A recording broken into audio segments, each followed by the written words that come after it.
I have 15 minutes to talk about a topic that I think can take 1 hour, 2 hours, 3 hours, so I will try to be brief. I have a couple of slides. You will find the slides in the CD-ROM.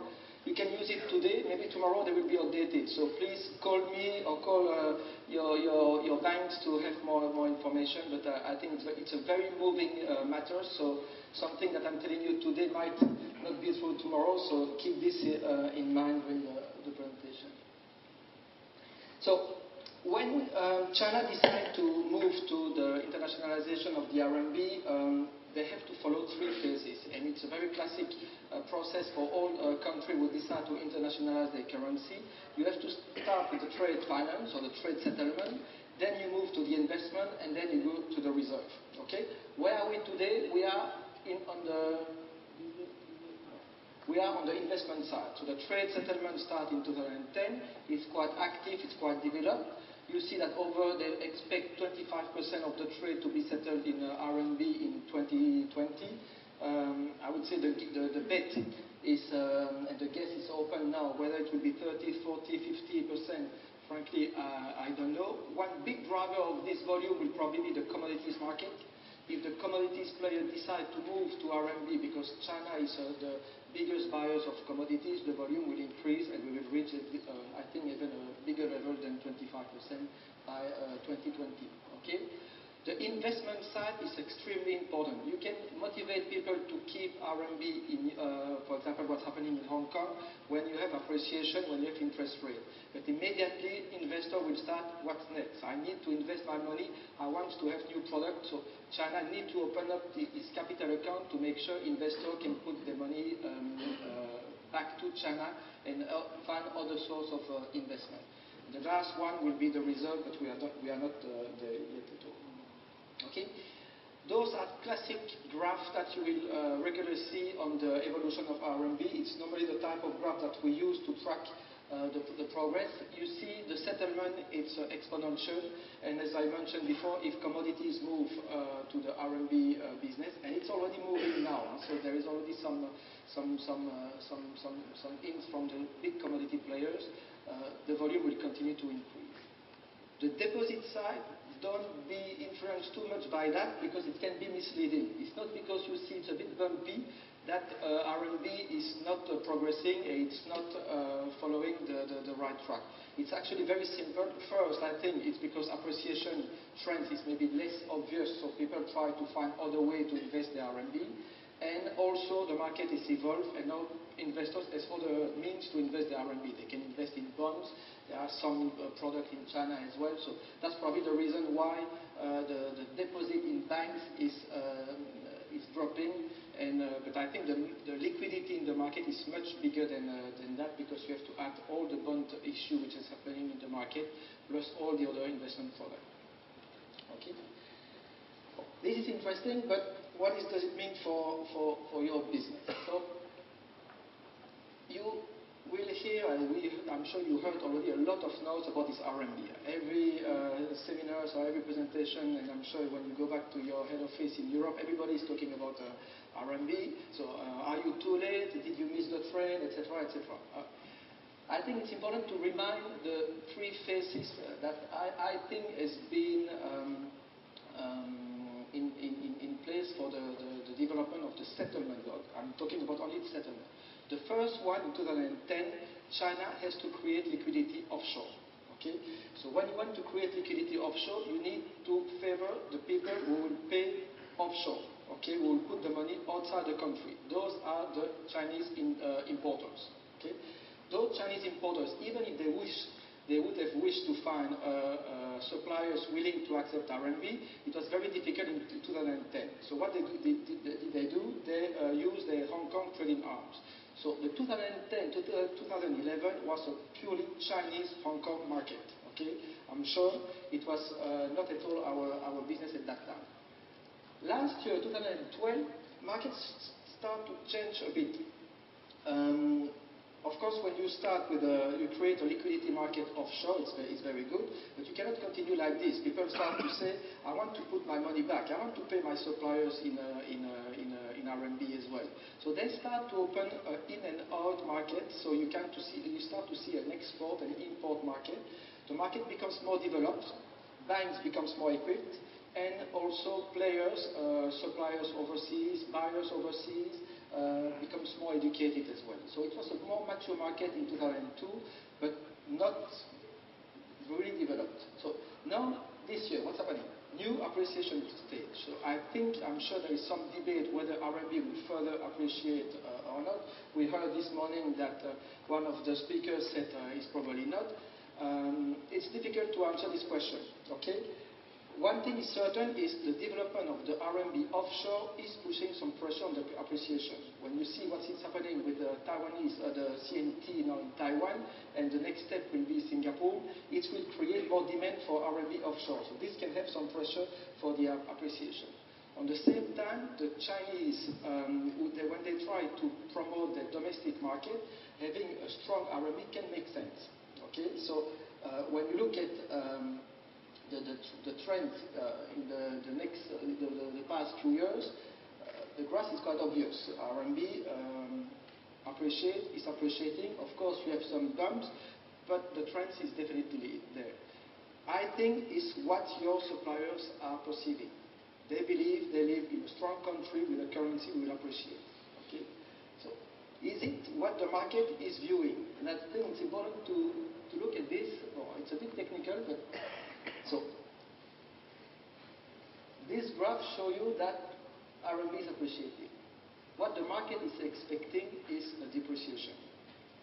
Okay, so when you look at the forward market, the 6 months the forward market anticipate in the next 6 months a 0.9% depreciation of the RMB. Okay, in 1 year it's almost 2% depreciation. This is if your treasury centers, I would say in Brussels or in France or in the US, wants to hedge their exposure for 6 months or 12 months, they will have a benefit, a depreciation of 2%. Okay? And I think this can create a big opportunity when you source in RMB, because I'm not so sure this is the perception of your suppliers. Okay? I just take an example here. If you have a $1 million USD transaction in China, you pay you ask your suppliers to pay today in RMB. You take the spot rate, so the rate of today, which is 6.228. You will have the amount in RMB. You ask your treasury team to hedge for 6 months because the payment will be done after the delivery in 6 months, and they will have only to pay 6.28. So they will earn roughly 10,000 US on this. And this is not including the potential rebate that you can have with your suppliers. Okay. So this is just the FX benefit that you play with your perception and the market perception of the RMB and what the suppliers is perceiving. Pros and cons. Alors, myth or realities? Does it work? Does it make sense for you to move or not? I don't have the answer. What it shows is the pros for you is probably the cons for your suppliers. Okay. So for you, in RMB, you can extend the payment terms. Okay, normally it's 90 days in USD. If you move to RMB, you can extend it further. That's not an issue. Whether your suppliers will welcome it, that's another story. But it's something you can do with the RMB. The transparency, so better negotiation in the price. I think for me it's one of the biggest advantage. When you have your merchandiser negotiating with the Chinese suppliers, if you can remove the FX risk from the negotiation, it's already a big achievement. Nobody in this, I don't think the suppliers and your merchandiser are FX expert, and suddenly they start negotiating about how they perceive RMB and USD to appreciate. So if we can tell them, guys, forget it, we price in RMB and you let the FX aspect to other people, I think it's already a great achievement. Okay?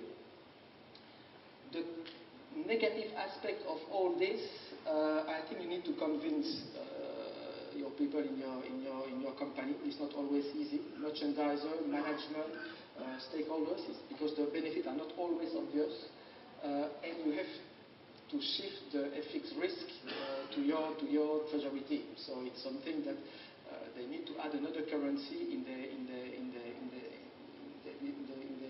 work. Okay. I would like to finish my presentation by a real case. Is if you decide after my presentation that you are convinced that RMB makes sense for you, decide tomorrow I will call my suppliers and I will start using RMB. This will be a long process. Okay.